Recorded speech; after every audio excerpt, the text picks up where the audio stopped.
Hello and welcome to the GrowCFO Show. I'm your host, Kevin Appleby, and today I'm with Chris Tredwell. Chris is our finance systems expert within the GrowCFO portal and runs our regular Tuesday Future of Finance function sessions. Chris, welcome to the podcast. Thank you. Chris, can you tell us a little bit about yourself and your background? Yeah, absolutely. So I guess my background has always been in technology for many, many years, but not just one specific area of technology. I've worked in the legal industry. I've worked in e-commerce, worked in the Internet of Things industry, credit industry, wholesale retail.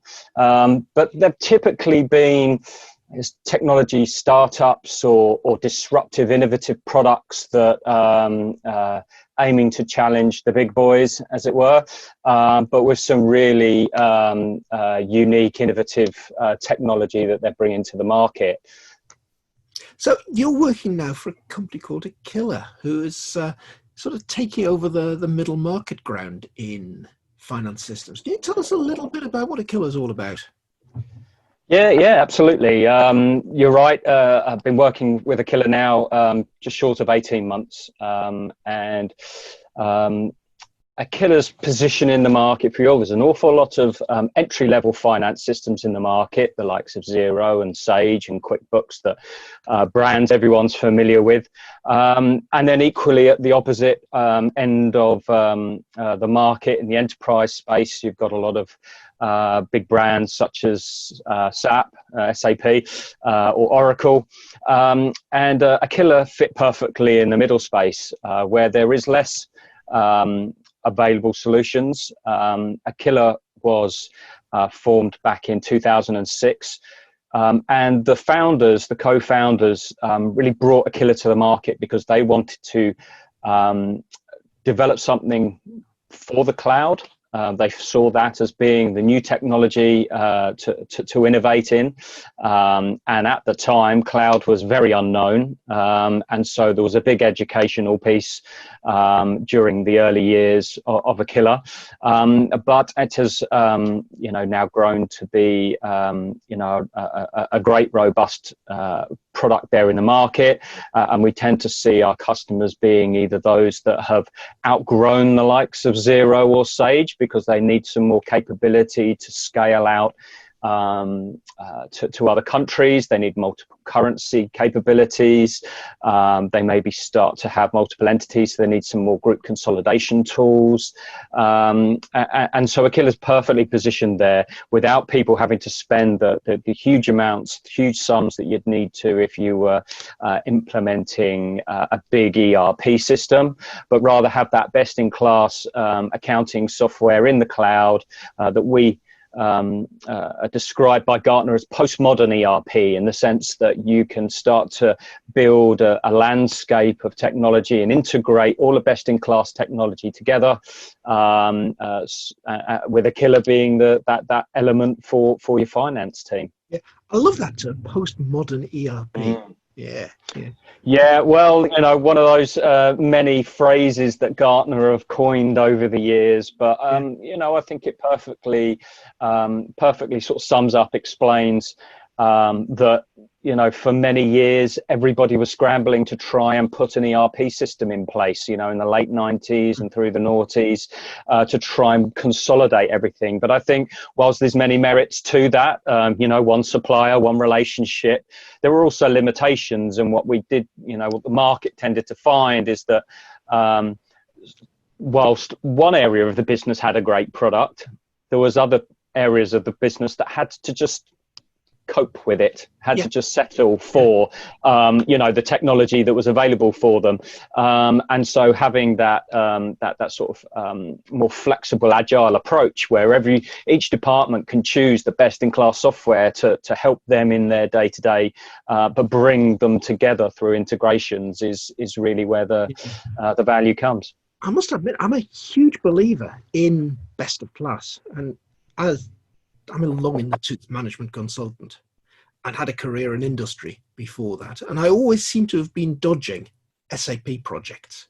Obviously, the Big Four love an SAP project because it's lots of consulting revenue. But I'm also very cynical about it. I once heard SAP or ERP systems of that type described as concrete wellies for the corporate organization. And I'm still convinced to this day, the wonderful thing we love doing as management consultants, business process re-engineering. I'm convinced still that was invented by SAP, because there's an SAP way of doing something, there's a wrong way of doing something, and no choice. Business process re-engineering was invented to make sure the organization did it the SAP way. Cynical maybe, but maybe also accurate. I mean, look, I think there's no doubt been lots of successful SAP implementation projects and a lot of businesses that rely on it on their day-to-day. But I think that we've all heard those stories of the 3, 4, 5 year implementation projects that are still ongoing and still haven't completed, and people are muddling through, and there's been lots of expense and time wasted, and for most businesses it's just not viable. It's a lot of distraction from the day-to-day, and really, we preach a sort of an approach to digital transformation, that it's continuous improvement, that you're taking bite-sized projects and that essentially your project will never be finished, but it's because you're continuing to innovate, you're continuing to add additional value to your core product, but you just have those little bite-sized projects that you can implement quickly, you can get up and running, that are not as disruptive to the business, and then you move on to the next incremental process improvement.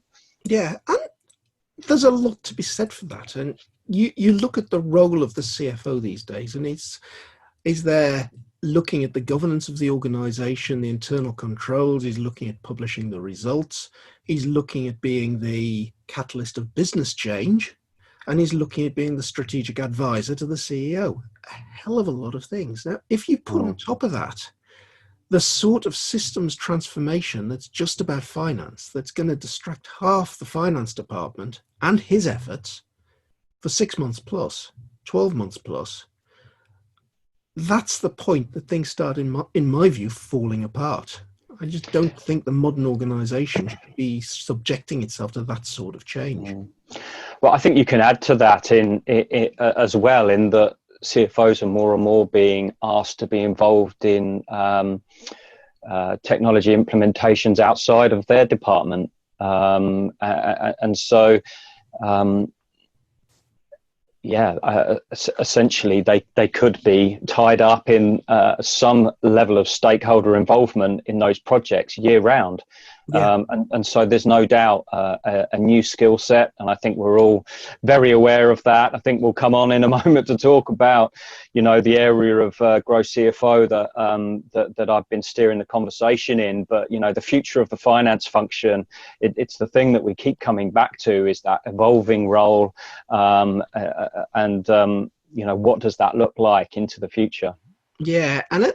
And we ought to make clear that what you're steering as future of the finance function isn't a sales pitch for Akiller. This is let's get people together and talk about all of those common problems that we have around taking the finance function forward. What should we be thinking about? How do we decide which system it's going to be that we put in? How do we integrate, and so on? So, Chris, what have we covered so far? I'm just trying to think back through that catalogue. Yeah, well, look, I mean, I think it really sort of kicked off in March. So we've had a good few months now of this. And, that early session, I remember that first session, I think you were on it as well, is where we a big part of my involvement here has been, the members, the community, keeping me honest and steering the conversation of what they want to cover, where they feel the gaps are in their understanding and knowledge. As you well know, we've got such a broad range of members within the community, not just those that have different levels of experience in, digital transformation projects, but also coming from different types of businesses, different backgrounds. And so we try and create sessions and discussions that really span the whole community and aren't bespoke to each one. And really, that first session, it was, what do people want to cover? What do people want to talk about? And it, we came away from that thinking, wow, we've got such a broad topic here, so many topics that we can discuss. We're never going to run out of things to talk about. Yeah. So, yeah, I remember that first session, Chris. It was really good. So, an awful lot of stuff came out of that, didn't it? Yeah, and what it really brought to light was the fact that this subject is so diverse. There's so much that we can cover, and it will really keep us occupied for a good number of weeks yet. And so, some of the things that we've discussed already. The remote finance function, of course, when we started this off, it was just at the start of lockdown, and obviously that was a hot topic, and there was those that had gone through working remotely and could share their experiences, and those that were experiencing it for the first time and panicking a little and hoping for some guidance. Those that thought they had a finance system that they could operate from home, and it turned out they couldn't. Yeah. Well, yeah, I think those early months, I'm sure everybody's got a story to share about how they pivoted, how they changed their approach to working. So many elements to that I don't think we necessarily appreciated in week one, but has now become part of our lives. Other things we've covered: digital transformation projects in general. People have shared their experiences of things that they've, the projects that they've been involved in, which has been really interesting. We've invited in some specialists or experts from outside the community to talk about. We had one around business intelligence solutions, sort of getting that more deeper analytical side to reporting, what tools are available, what you should be expecting to be that advisor at board level, rather than just providing historical financial information. How can you start to provide insights? That was quite interesting. I think even yourself substituted in one week and was kind enough to cover off a topic around managing change, because I think it was identified that was a subject that a lot of people haven't been trained on when they were training as an accountant in the early days. It's maybe something that they've gone through and learnt on the fly, but ultimately having something. And that's something that we're very much spotting as almost the sweet spot for GrowCFO, that says, hang on a minute, you were trained as an accountant, you passed these technical exams in being an accountant, you've now grown up through the finance function, you're probably a financial controller, you've become a head of finance, you've been used to producing these historic accounts month in, month out. Whoops, now you've got to be a CFO. Now you've got to be the strategic advisor, the chief executive. Now you've got to be the change expert to drive all of these new back office systems and integrate through the business and so on. Nobody ever taught you how to do that stuff to pass your exams. And some people have been fortunate enough to have a great mentor, and others haven't been thrust into it. So the community's been fantastic for that. Plenty of experience within the community from all different backgrounds that have been able to advise and guide people who've been there and done it. So many members I see mentioning in the chat saying, just want to join the community because I don't feel I need to reinvent the wheel. I want to learn from those who've been there and done it. And exactly. That's so logical. And you have got two alternatives there. You can either, you can struggle yourself and get nowhere, or you can find an expert who will charge you a fortune for doing it, normally attached to one of the big consultancy organizations, or go and talk to the community and find folk that have done it before. And that's a large part of what we want to do here through GrowCFO, is actually give CFOs that opportunity to talk to each other, network with each other, and share that learning, because there's so much knowledge out there. And I think, to go on a tangent a little bit, there are so many CFOs out there, especially portfolio CFOs, who are feeling a bit isolated at the moment, and being able to have a community that can support them through this. I think, you know, the reality is that within this community, you get out as much as you put in. If you go in and you ask the questions, there's people there to answer them. If you get involved in the sessions, or you write articles, or whatever it might be, whatever level of involvement you can share your time with, you'll get back. Equally, you've got those people at the other end of their careers who are just really keen to impart their experiences and their knowledge on the younger generation coming through. And you know, there's plenty of those as well, which is great to see. That's very much it for me. I've got to the end of wanting to do big consultancy projects, and that I'd like to pass on that knowledge, and done a few systems implementations and cost reductions and various things. And there's lots of information that I just don't want to take into retirement and then to the grave without passing it on to the wider world. And certainly Stuart Trude, our CFO of GrowCFO, is in the same position. Let's have a community where we can share this stuff. Yeah, absolutely. Yeah. Well, I do like it. You know, it's a very humble community, and no one's expecting to know it all. Very much everybody's there to learn in their own, you know, at their own pace. And I think that you can certainly ask any question and not feel silly for asking it. Everybody's very courteous in their response and support for one another. So it's been great to see. There's a couple of sessions, Chris, where you've been very brave and really gone to the boundaries of things, and we've been talking about blockchain and cryptocurrency lately. Yeah, well, look, it's something that selfishly I'm quite interested in, and an area that you know, confessed knowing very little about. So it's great to get an expert in. Maria, we had her join, and I know that we've recorded those sessions for our premium members so that they can, so anyone can come back and watch those, because they're really insightful.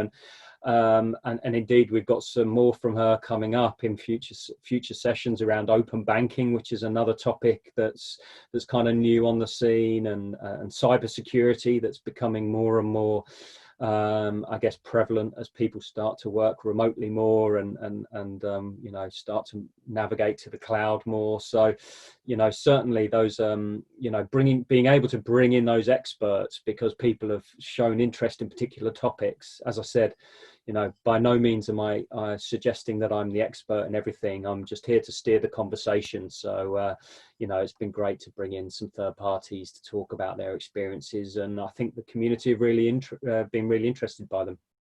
Yeah, I think that's one of the great things. And you mentioned there that we're recording the sessions, and it's not just Maria's session that's recorded. We've, apart from the very first one where we're just chatting and saying, well, guys, what do you want to get out of these regular meetings? What things do you want to learn about? We didn't see much point in recording that one, but when we've got into those individual subjects, we've recorded them, we've put them into our cloud. So yeah, they're all available. So if you think, oh, I'm just joining now, there's something you covered 3 weeks ago that I'd really like to hear about.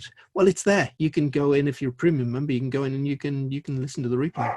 Yeah, absolutely. And look, there's no doubt at some stage we'll circle back round on a lot of these topics as well, as we want to delve further into them, or there's been, you know, recent adjustments in the news, and they've become hot topics again, and so no doubt there'll be things we'll circle back round and get more involved in again.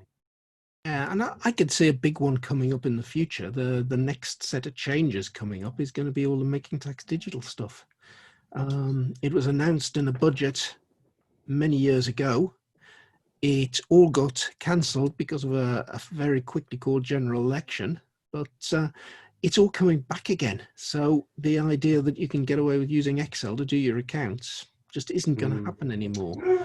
Yeah, I think there was a big scramble, wasn't there? A number of people looking at bridging software, and certainly we found, I mean, Akiller itself, you know, is fully compliant and has that capability. But even within our customer base, there's still one or two that are refining how they do it with us and going back to it. I think most people are aware of it. Most people have sort of put something in place now, but it might not be the long-term solution to it. So I think, yeah, you're absolutely right. It's something that when it comes to the deadlines, that those last few that haven't done anything about it yet, will start scrambling. And Chris, I know that you said right back at the beginning when we talked about Aqilla, that Aqilla in 2006 saw that the future was the cloud, and that was your space to be. And we've seen now, going into lockdown and so on, the organizations that have struggled because they weren't using cloud solutions when they were all locked out of the office. The question comes back to me, it says, okay, how secure is the cloud? Because one of the reasons people like to keep their finance systems sitting on a standalone machine in the office, perhaps even a machine that wasn't attached to a network, was so the accounts couldn't be hacked, they couldn't lose anything. Is the cloud safe? Well, look, I think, it's one of those topics that, depending on who you ask, is always going to be somebody who's got a different opinion. But I mean, the way that I consider it, and look, you can certainly read up online about this sort of stuff, but it's come an awful long way. And if you're a small to medium, even some enterprise organizations that think that they can do a better job of managing the security of their servers than someone like Amazon, that it's their expertise to do so, I'd question them on that. I'm sure that there'll be others that will talk about how they have more control on it if it's in-house. But as you say, the volume of people who have had in-house servers, been moving to remote working and not being able to operate their finance function certainly in the early days. I've heard all the stories, even people having to create 5 separate reports just so they can find out whether somebody has paid their bills. I mean, it's just farcical, really, in the world that we live in today. And as we talk about so much in the future finance function, whereby we all, I think, agree within the community that the future finance team will be far less administrative and far more analytical. Then you want to be spending less and less time messing around with your finance system and messing around with entering data into it, but rather focused on what's being spat out the other end and what that tells you about your organization and how you can use that data to influence the direction of your organization. And that's how you become that true business partner to the board. And I think, you want to get to a stage where you don't have to worry about your finance system. You know that there are experts behind it looking after it, and people like Amazon are well prepared to make sure that the security of your data is at the top of their mind. Absolutely. So in Aqilla's case, is Amazon the place that you use for your servers? It is. We've actually, quite timely, just finished our transition over to AWS. So yeah, it has now complete. I guess that's why that particular provider is front of mind to me, but certainly one well known by everybody and supports an awful lot of technology out there on the market. I think everybody's well aware of Amazon's capabilities. It's amazing to look at that business, at how it's transformed from being an online bookseller to realizing, well, actually our core capabilities are running a big search engine, delivering stuff, and having a lot of storage in the cloud. Yeah, absolutely. Yeah, they certainly, how much of it was planned versus, adapting to how the world has evolved and taking the opportunities as they presented themselves. But certainly, yeah, what a journey they've had over the last 2 decades. Absolutely, yeah. Yeah. So, Chris, that's been a fascinating insight into what's going on in the finance systems world. We've covered a lot. I'm sure we could sit here and chat for another half an hour about what's going on in the future finance function world. But if you want to know more, and come along to growcfo.net, sign up and join the portal. The basic membership of the GrowCFO portal is free. Once you're a member of that, you can come along to our Tuesday Future of Finance sessions, which again are for anybody who's a portal member.